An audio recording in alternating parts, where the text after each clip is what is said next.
మాస్కోతో మాట్లాడారు. అదొకసారి ఇప్పుడు చూద్దాం. అందరికీ నమస్తే, వెల్కమ్ టు బిగ్ టీవీ. నేను మీ గౌతమి. కోయ్ కోయ్ ఈ పాట తెలియని వ్యక్తి ఎవరు కూడా లేరు. అయితే ఇప్పటికే అతను ఎంతగా వైరల్ అయ్యారో మనందరికీ కూడా తెలుస్తూనే ఉంది. దీనికి సంబంధించి ఆయన బయటకు వచ్చి చాలా ఛానల్స్కి ఇంటర్వ్యూస్ కూడా ఇవ్వడం జరిగింది. అయితే రీసెంట్గా ఫేస్బుక్లోని ఒక వీడియో బాగా వైరల్గా మారింది. నీల్ అన్న వ్యక్తి, అసలు ఈ కోయ్ కోయ్ గురువప్ప అన్న వ్యక్తి అసలు ఫేక్ కామాంధుడు అని చెప్పి కూడా కొన్ని వీడియోస్ రిలీజ్ చేయడం కూడా జరిగింది. అయితే ఇది ఎంతవరకు నిజం? అసలు క్రిస్టియానిటీలోని పాస్టర్స్ అన్న పేర్లు చెప్పుకొని ఈ కోయ్ కోయ్ పాట అంటే ఇది జీసస్ పాట అని చెప్పడం, ఇలా చాలామంది ఈరోజు బయట వచ్చి జీసస్ని ఉద్దేశిస్తూ రకరకాల సినిమా పాటల్ని జీసస్ పాటల్లాగా ఇలాగా నెక్స్ట్ ఏంటంటే మనకి హిందువులకి ఉన్న ప్రతి పాటను కూడా ఇలాగా చేసి చూపిస్తూ ఉన్నారు కదా. అసలు వీళ్ళకి ఏం కావాలి, ఎందుకు ఈ విధంగా చేస్తున్నారు? అండ్ నీల్ రిలీజ్ చేసిన ఈ వీడియోలో ఎంతవరకు నిజం ఉన్నాయి? సో వీటన్నిటి గురించి కూడా తెలుసుకుందాం. మీ వాళ్ళు మనతో పాటు national Christian board John Moscow గారు ఉన్నారు. ఆయనతో మాట్లాడి మరిన్ని విషయాలు తెలుసుకునే ప్రయత్నం చేద్దాం. సార్ నమస్తే. సార్, ఈ కోయ్ కోయ్ అన్న వ్యక్తి పాస్టర్ గురువప్ప ఎవరైతే ఉన్నారో కొన్ని రోజుల నుంచి బాగా వైరల్ అయ్యారనమాట. అసలు పాస్టర్స్లోని ఈయన పాడిన పాట ఏదైతే ఉందో కోయ్ కోయ్ కోడిని కోయ్, ఇది జీసస్కి సంబంధించింది అని అయితే కొన్ని చర్చిల్లో కూడా ఆయన పాడడం జరిగింది. అయితే ఆయన ఒక కామ పిశాచి అని చెప్పి అసలు అతను మంచోడు కాదు, అతను ఎందుకు ఇలా వైరల్ చేస్తున్నారు, నిజానికి అతని స్వభావం ఇది కాదు, ఒక కమ్యూనిటీని ఆయన యూజ్ చేసుకున్నాడు, అతను ట్రైబల్ కమ్యూనిటీకి సంబంధించిన వ్యక్తి కూడా కాదు, అతని నిజస్వరూపం ఏంటో నేను నిరూపిస్తానని చెప్పి నీల్ అన్న వ్యక్తి ఫేస్బుక్లో వీడియోస్ రిలీజ్ చేయడం జరిగింది. సో దీని గురించి ఏం చెప్తారు, ముఖ్యంగా ఈ పాటల గురించి ఏం చెప్తారు మీరు? ఇలాంటి పాటలు మా క్రిస్టియానిటీలో ఎవరు తీసుకోరు, నిజమైన క్రైస్తవులు. వీళ్ళు కొంతమంది క్రిస్టియానిటీ పేరు చెప్పుకొని బతకడానికో లేదంటే వ్యాపారాలు చేసుకోవడానికో వచ్చిన వాళ్ళు ఇలాంటి పాటలు క్రియేట్ చేసి దేవుని నామాన్ని అవమానపరుస్తారు. అంటే మేము ఎంతో గౌరవంగా ప్రేమతో మేము పెట్టుకునే దేవుని నామాన్ని వాళ్ళు పాడు చేస్తూ వాళ్ళ పబ్బం గడుపుకోవడానికి ఇలాంటి పాటలు క్రియేట్ చేస్తూ ఉన్నారు. నీల్ రాజ్ అనే వ్యక్తి ఎవరైతే ఉన్నారో ఆ వ్యక్తి చెప్పింది అక్షరాల నిజం. నీల్ రాజ్ అనే వ్యక్తి ఈ క్రిస్టియానిటీలో ఉన్న ఎవరైతే ఆయనకు తప్పుగా అనిపించిందో వాళ్ళని ప్రశ్నిస్తూ ఉంటాడు కామన్గా. పాపం అతను చాలామందిని ప్రశ్నించాడు, మమ్మల్ని కూడా ప్రశ్నించాడు ఒకప్పుడు. అలాంటి వ్యక్తి పైన మేము క్రైస్తవులుగా చెప్పుకుంటున్న కొంతమంది పాస్టర్లు అందరూ కలిసి అతని ఉద్యోగాన్ని పోయేలాగా అక్కడ ప్రవర్తించి అతని ఉద్యోగాన్ని కూడా తీయించేసి, ఓకే, నిజమైన క్రైస్తవులు ఒకవేళ ఆయన చేసే తప్పు అయితే క్షమిస్తారు. ఆయన క్షమించకుండా ఒక పకడ్బందీగా ప్రణాళిక ప్రకారం నీల్ రాజ్ అనే వ్యక్తిని టార్గెట్ చేసి ఆయన ఉద్యోగం పోయేంత వరకు ఆయన తీసుకెళ్లారు. నువ్వు నిజమైన క్రైస్తవుని పాస్టర్ కదా, నువ్వు తప్పు చేయలేదు కదా, అలాంటప్పుడు నువ్వు ఎందుకు ఆయన మీద కేసు పెట్టి ఆయన ఉద్యోగం పోయేలాగా చేసినావు? ఆయన మన సహోదరుడే కదా. మా క్రిస్టియానిటీ ప్రేమించు, క్షమించు, దీవించు, మంచి చేయి, మంచిగా మాట్లాడని నేర్పించింది. సరే, నీల్ రాజ్ అనే వ్యక్తి పాస్టర్ల గురించి వీడియోలు పెడుతున్నాడు, వీళ్ళ గురించి వీడియోలు పెడుతున్నాడు. అందులో 90% కరెక్ట్ ఉండొచ్చు, 10% తప్పు ఉండొచ్చు. నువ్వు కరెక్ట్ ఉన్నప్పుడు నువ్వు ఆయన ప్రశ్నించే అవసరం లేదు, నీ పని నువ్వు చేసుకుంటూ వెళ్ళిపోవాలి. కానీ పాస్టర్లు కక్ష కట్టి ఆయన మీద కేసు పెట్టి ఆయనను ఉద్యోగం పోయడానికి కారణమైంది. ఒక క్రైస్తవునిగా ఉండి ఒకరి ఉద్యోగం పోయడానికి కారణం మనం కాకూడదు, ఎందుకంటే వాళ్ళకి ఫ్యామిలీ ఉంటుంది. సరే, నువ్వు తప్పు చేస్తే నువ్వు స్పందించు, నువ్వు తప్పు చేయనప్పుడు స్పందించే అవసరం లేదు. క్రిస్టియానిటీ అనే పాస్టర్లే కేసులు పెట్టి ఉద్యోగాలు తీపిచ్చేసి ఇలాంటివి చేస్తే మీరు సమాజానికి ఏం నేర్పిస్తారు? అలాంటి ప్రశ్నించే వ్యక్తులు ఉంటేనే మన క్రిస్టియానిటీ జాగ్రత్తగా ఉంటుంది. అలాంటి ప్రశ్నించే వ్యక్తి ఉంటేనే ఇలాంటి కొయ్యదొరలందరూ బయటకు వస్తున్నారు. వీళ్ళు ట్రైబల్ పేరు చెప్పుకొని ఇలాంటి పాటలు పాడి అపహాస్యం. మొన్న నేను భీమవరం వెళ్ళాను, భీమవరం చూశాను. ఈ పాస్టర్ని ఒకరు రిజర్వ్ చేసుకొని, అంటే కామెడీ కోసం ఎంటర్టైన్మెంట్కి రిజర్వ్ చేసుకొని పువ్వులు వేసి ఆ భీమవరంలో ఈయనతో సునకానందం పొందుతున్నారు. అంటే నువ్వు వేషధారి, నువ్వు వేషాలు వేసుకొని ఎక్కడో స్టేజ్ షోలు చేస్తూనే వచ్చి దేవుని పేరు చెప్పి దేవుణ్ణి అవమానిస్తున్నావు అని మేము అనుకుంటున్నాం, భావిస్తున్నాం. కానీ అయినా మేము నిన్ను క్షమిస్తాము.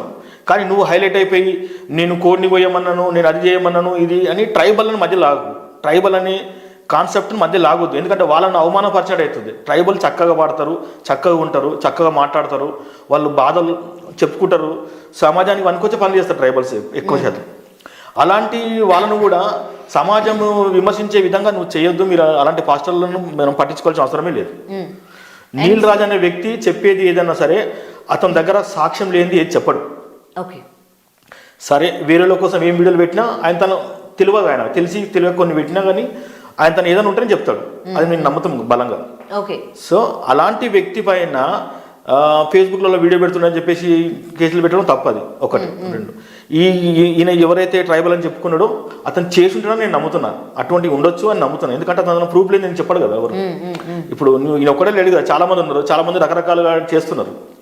కానీ ఇలాంటి క్రైస్తవులను ప్రోత్సహించే క్రైస్తవులు ఎవరైతే ఉన్నారో వాళ్ళు కళ్ళు తెరవాలా.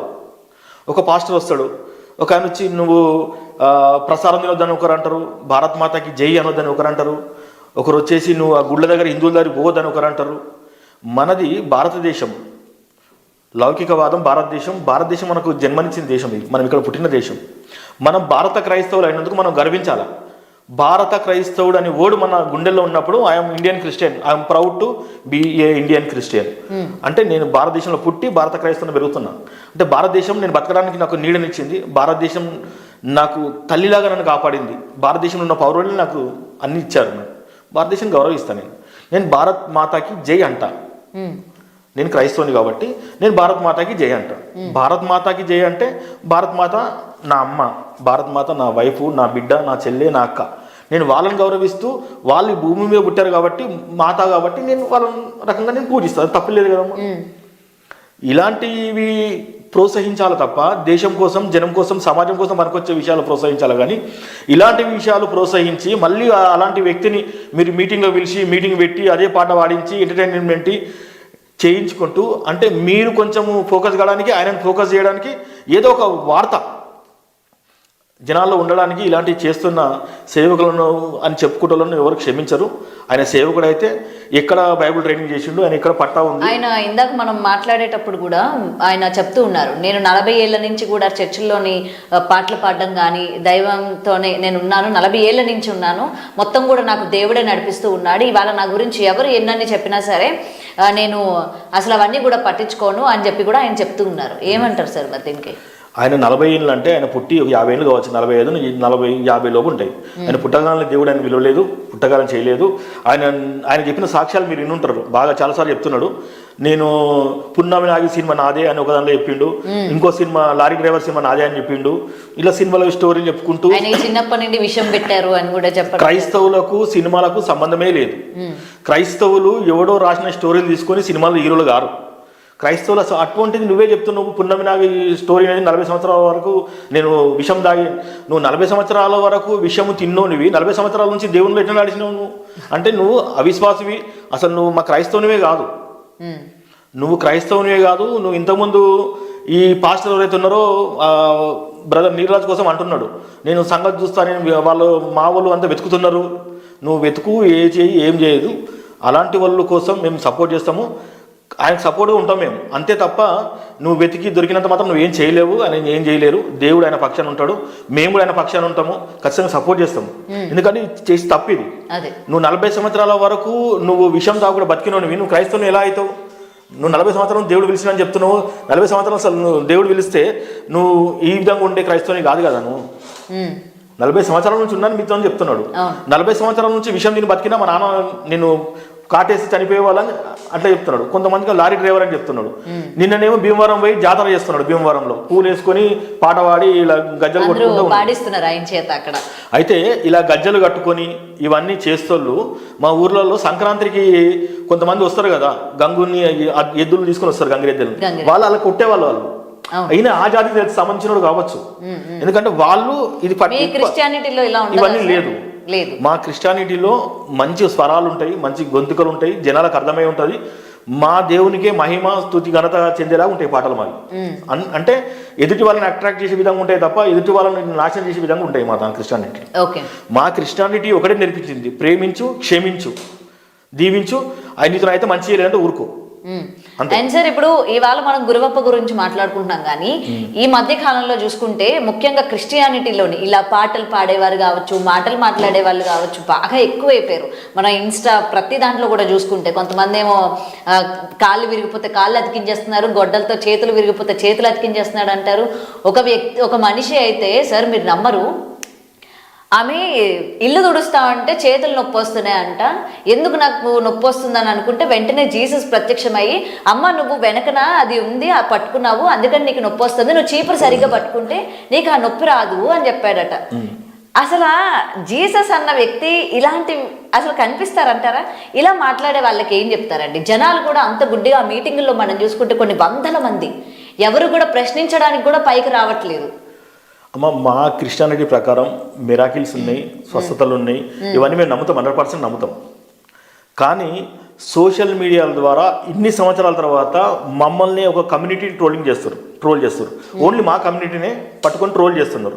మీరు ఎప్పుడన్నా గమనిస్తే ఇంతమంది నీ చేస్తారు కదా, ముస్లింలో నా దగ్గర నవంబర్ అంటే చాలా మంది ఉంటారు. వాళ్ళు నెమలికలతో కొట్టేసి చేస్తారు, దయ్యాలు వదిలేస్తారు. వాళ్ళు ఇంతవరకు ఒక స్టాచ్యూ కానీ దేన్ని కానీ వాళ్ళు చూడరు, దండయ్యారు, అంబేద్కర్కి దండయ్యారు, వాళ్ళకి దండయ్యారు, వీళ్ళకి కొబ్బరికాయ కొట్టరు, ఏం చేయరు. వాళ్ళని టార్గెట్ చేస్తలేరు. ఇప్పుడు భారతదేశంలో మెయిన్ కాన్సెప్ట్ క్రిస్టియానిటీని టార్గెట్ చేసి అక్కడ నిజం జరిగినవి కూడా జరగనివి కూడా అన్ని క్రియేట్ చేసి సోషల్ మీడియాలో ఫుల్ విచ్చలవిడిగా చేశారు. ఇదంతా ఒక మతతత్వ పార్టీ క్రియేట్ చేసిన వక్తలు. భారతదేశంలో క్రిస్టియానిటీ పుట్టి దేశం పుట్టకముందు సందే ఉంది. అప్పటి నుంచి ఇటువంటి గొడవలు, ఇటువంటి ట్రోలింగ్ ఏం జరగలేదు. అప్పుడు సోషల్ మీడియా లేకుండే. అఫ్కోర్స్ ఇప్పుడు సోషల్ మీడియా వచ్చి కూడా 20 సంవత్సరాలు 10 సంవత్సరాలు అవుతుంది. అప్పటి నుంచి ఏం లేదు. ఈ 2 years నుంచే ఎక్కువ టార్గెట్ చేసి ఒక కమ్యూనిటీని టార్గెట్ చేసి ఆ కమ్యూనిటీ పైన జరుగుతున్న ఎవరైతే మెయిన్ లైన్ పాస్టర్స్ ఉన్నారో వాళ్ళని టార్గెట్ చేసి వాళ్ళు చేస్తున్న మంచి కానీ చెడు కానీ వాటిని టార్గెట్ చేసి సోషల్ మీడియాలో ఒక జోకర్ లాగా, ఒక వేస్ట్ లాగా అంటే క్రియేట్ చేస్తున్నారు. ఇప్పుడు మా దేవుడు మాకు ఎంత గొప్పనో మీ దేవుడు మీకు అంత గొప్ప కామన్గా. అంటే మాకు జరుగుతున్నాయి కాబట్టి మేము చెప్పిండొచ్చు. జరగని వాళ్ళు కూడా చెప్తుంటారు మా ప్రభు నాకు ప్రత్యక్షమైన. వాళ్ళు వ్యాపారాలు, వాళ్ళను దేవుడు చూసుకుంటాడు, వాళ్ళని సమాజం చూసుకుంటుంది వాళ్ళని. కానీ ఈ జరిగినా జరగకపోయినా దేవుడు అనేవాడు అల్టర్నేట్గా గొప్ప వ్యక్తి. దేవుడు చిల్లర వేషాలు ఇటువంటి చేయొద్దని చెప్తాడు, చేయరు కూడా చేయడు. దేవుడు ముట్టి స్వస్థపరిచిన రోజులు ఉన్నాయి. కానీ మా బైబిల్ ప్రకారము నా ప్రవక్తలు నా కోసం ఎవరైతే మీరు మాట్లాడుతున్నారో, నన్ను తెలుసుకుని ఎవరైతే మీరు ఆరాధిస్తారో మీ ద్వారా కొంతమంది స్వస్థత పరుస్తారు, వాళ్ళు ఆరోగ్యంగా ఉంటారు, మీరు ఏమైనా చేయొచ్చు అని దేవుడు చెప్పింది. కాబట్టి 100% మిరాకిల్ జరుగుతున్నాయి దేశంలో, మంచి జరుగుతుంది. కానీ వాళ్ళని చూసి కొంతమంది వ్యాపారస్తుల్లాగా తయారయ్యి కొంతమంది సేమ్ కాపీ టు పేస్ట్ కొట్టి వాళ్ళు సోషల్ మీడియాలో ఎక్కి బ్లేమ్ చేస్తారు క్రిస్టియానిటీని. వాళ్ళ ద్వారా క్రిస్టియానిటీకి చాలా నష్టం జరుగుతుంది. సోషల్ మీడియాల వల్ల కూడా చాలా నష్టం జరుగుతుంది క్రిస్టియానిటీ. మమ్మల్ని మీరు నమ్మరు, ఒక కమ్యూనిటీ మొత్తం ఒక పకడ్బందీ ప్రణాళికగా ఆఫీసులు పెట్టుకొని తెరిచి రోజు క్రిస్టియానిటీని తిట్టడము, పాస్టర్లను తిట్టడము, వాళ్ళని వైరల్ చేయడము, చంపేస్తానడము, చెడ్డ మాటలు తిట్టడం, బూత్ మాటలు తిట్టడము సోషల్ మీడియాలో చాలా చేస్తున్నారు. అప్పుడు మేము చాలాసార్లు పోలీస్ స్టేషన్లో అక్కడ కేసు పెట్టినా ఎవరు రియాక్ట్ కావాలి. అదే ఒక క్రైస్తవుడు ఈ కోయి అని చెప్పేసి క్రైస్తవుల ముసుగులో వచ్చిన ఒక వ్యక్తి చేస్తే ఇన్ని ఛానళ్ళు రియాక్ట్ అయ్యి ఇన్ని ఛానళ్ళు మాట్లాడుతున్నాయి. సో మాకేమనిపిస్తుంది అంటే అసలు మా మీద దాడి జరుగుతుందా, మేము దాడి చేయించుకుంటున్నామా, అసలు మాకే అర్థం కావట్లేదు. క్రిస్టియానిటీలో క్రిస్టియానిటీ అనేది భారతదేశంలో వచ్చినప్పుడు 1608లో వచ్చింది క్రిస్టియానిటీ. ముస్లిం ఇస్లామిక్ 1763లో వచ్చింది. 1700 అంటే దానికి దీనికి 100 సంవత్సరాల గ్యాప్లో క్రిస్టియానిటీ వచ్చింది. కానీ క్రిస్టియానిటీ ఎక్కువ మెజారిటీ లేదు భారతదేశంలో చూపిస్తారు. ముస్లిం మెజారిటీ ఎక్కువ ఉంది ఇప్పుడు, అంటే మైనారిటీస్ చెప్తున్నాను. క్రిస్టియానిటీ మెజారిటీ తక్కువ ఉంది. వై అంటే క్రిస్టియానిటీలో అందరిని విభజించారు. వీళ్ళు రోమన్ క్యాథలిక్స్, వీళ్ళు దళిత క్రైస్తవులు, ఇట్లా డిఫరెంట్గా విభజించి వాళ్ళని దూరం చేసారు. వాళ్ళు ఎప్పుడు చూసే 2% ఉంటారు. కానీ చర్చిలోకి పోయే 30% ఉంటారు చర్చిలోకి పోతారు, అన్ని క్యాస్టులు. సో దానివల్ల క్రిస్టియానిటీ పెరుగుతుంది అనే భయం ఒకటి ఎగ్జిస్టివ్ పార్టీ వాళ్ళకి చెంది ఇప్పుడు కాంగ్రెస్ పార్టీ ఉన్నది. కాంగ్రెస్ పార్టీ ఉన్న రాష్ట్రాలలో క్రైస్తవులు కొంచెం అండదండగా ఉంది, గౌరవంగా ఉంది. ఓకే, కాంగ్రెస్ పార్టీ లేని రాష్ట్రాలలో క్రైస్తవుల మీద మస్తు దాడులు జరిగినాయి, రోజు జరుగుతూనే ఉన్నాయి. ఫర్ ఎగ్జాంపుల్ మణిపూర్ విషయం తీసుకుందాం. మణిపూర్లో చూడమా, మణిపూర్లో ఇప్పటి వరకు 2000 మంది చనిపోయారు అనుకోండి. ఇన్ని దాడులు జరుగుతున్నాయి. ఆడపిల్లలను మొత్తం పాడు చేసి చంపేస్తున్నారు, నరికేస్తున్నారు, చంపేస్తున్నారు. అలాంటి మణిపూర్లో మన దేశం ఉంది. సెంట్రల్ గవర్నమెంట్లో ఉన్న మైనారిటీ కమిషన్ ఏం చర్య తీసుకోలేదు, మానవ హక్కుల కమిషన్ చర్య తీసుకోలేదు, ట్రైబల్ కమిషన్ చర్య తీసుకోలేదు, గవర్నమెంటు చర్య తీసుకోలేదు. ఇన్ని కమిషన్లు ఉండి, ఇంత మిలిటరీ ఉండి, ఇంత ఫోర్స్ ఉండి, ఒక రాష్ట్రం, చిన్న రాష్ట్రంలో ఉన్న ఒక మానవహారాన్ని ఆపలేకపోతారు. ఎంత దుర్మార్గం అమ్మా! బికాస్ కేవలము క్రిస్టియానిటీని టార్గెట్ చేసి చంపుతున్నాడు. అసలు యాక్చువల్గా క్రిస్టియానిటీ గొడవనే కాదు, హిందూ ముస్లిం, హిందూ క్రిస్టియన్ గొడవ కాదు అది. అది 3 జాతుల మధ్య గొడవ. కూకీస్, నాగాస్, మేతీస్, ఈ 3 జాతుల మధ్య గొడవ. ఆ గొడవకు కొన్ని కార్పొరేట్ వ్యవస్థలు సహకరించి వాళ్ళని రెచ్చగొట్టి వదిలేస్తామని తెలుసు. సో దీన్ని గవర్నమెంట్ లీడ్ చేసి దీన్ని పట్టుకొని గవర్నమెంట్ ప్రశాంతంగా దాన్ని నడిపించాలి, దాన్ని క్లోజ్ చేయాలి. ఎందుకంటే వాళ్ళు కూడా మన పౌరులే, వాళ్ళు కూడా ట్యాక్స్ కడుతున్నారు, వాళ్ళు కూడా ఉంటున్నారు, వాళ్ళు కూడా మన తింటూరు పండించింది. కాబట్టి ఇలాంటి విషయాలపైన దృష్టి పెడితే సమాజంలో మన ఆడపిల్లలాగా అందరం బాగుంటారు, దేశం మొత్తం బాగుంటుందని మేము అనుకుంటున్నాం. ఇప్పుడు చాలామంది హిందువులు టార్గెట్ చేసి క్రిస్టియన్ తిట్టడమే కాదు, ఆ క్రిస్టియన్ గ్రంథాలలో ఏమున్నాయని మమ్మల్ని తిట్టే కోవలో వాళ్ళు గ్రంథాలు చదువుతారు, మా గ్రంథం చదువుతారు. క్రిస్టియానిటీని తిట్టే కోవలో క్రైస్తవుడు ఇట్లా అని మీ బైబిల్లో ఉందని ఆ బైబిల్ తీసి అవుతున్నాడు, చదివి మాకు చెప్తున్నాడు, మా బైబిల్ మాకే చెప్తున్నాడు. ఇది కూడా మా విజయమే. కనీసం అట్లన్న మాత్రం శత్రువు దేశంతోనన్నా బైబిల్ చదువుతుండు కదా, అలా జరిగిన మంచి కొంచెమంది తెలుసుకుంటాడు కదా, ఏం తెలుస్తాడు కదా. అట్టనే క్రైస్తవులు కూడా మా వాళ్ళు కూడా భగవద్గీత చదువుతున్నారు, అందులో శ్లోకాలు చెప్తున్నారు, అన్ని చెప్తున్నారు, అందరు చదువుతున్నారు, వీళ్ళు చదువుతున్నారు, వాళ్ళు చదువుతున్నారు. భారతదేశంలో క్రైస్తవుల కోసం హిందువులు తెలుసుకుంటారు, హిందువుల కోసం క్రైస్తవులు తెలుసుకుంటారు.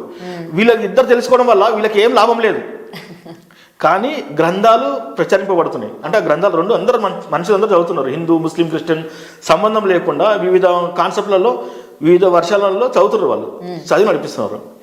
అయితే మొన్న ఒక పాస్టర్ గారు అంటారు, మీరు హిందువుల టెంపుల్కి వెళ్ళొద్దు, హిందువుల ఇంట్లో ఫంక్షన్ అయితే వెళ్ళొద్దు, పూజలకు వెళ్ళొద్దు అని అంటున్నారు. ఇంతకుముందు కూడా మీరు అడిగారు క్వశ్చన్. సో నేనేమంటానంటే హిందువుల ఇళ్లకు బరాబర్ వెళ్తాం క్రైస్తవులము, హిందువుల ఇళ్లలో తింటాము, హిందువులు మా బంధువులు, మా చట్టాలు, అసలు హిందువులు అంటే మా రక్తం కన్నా ఎక్కువ, స్నేహం కన్నా ఎక్కువ దేవుడిచ్చిన బంధం మాకు. ఇలా హిందువులు క్రైస్తవులు కాదు, దేవుడు ఎప్పుడైనా సరే క్రైస్తవులలో ఎవరైనా సరే మీరు హిందువులను మార్చు అన్యులు అది అని క్రియేట్ ఎప్పుడు చేయలేదు. హిందువులు మార్చమని లేకపోతే హిందువులతో మాట్లాడమని. ఈ మధ్య ఇది కూడా కదా సార్, అందరూ కూడా అంటే క్రిస్టియానిటీ మా మతంలోకి మారండి, మీకు డ్రింకింగ్ మానిపిస్తాము, లేకపోతే మీకు ఇంకేదైనా చేపిస్తాము అని చెప్పి మతాన్ని బలవంతంగా మార్చే ప్రయత్నం కూడా చేస్తూ ఉన్నారు కదా. మతాన్ని అనేది ఇక్కడ ఎదలేదమ్మా, మత మార్పిడి అనేది అది ఫేక్, అది న్యూస్, అది ఫేక్ న్యూస్. అది మత మార్పిడి అనేది ఏంటంటే చిన్న చిన్న గ్రామాలలో ఇప్పటికి కూడా దళితులను గ్రామాల గుడిలోకి రానియరు, ఎస్సీ ఎస్టీ వాళ్ళని గుడిలోకి రానియరు. రానినప్పుడు క్రైస్తవులు భజన చేసుకుంటారు పక్కన.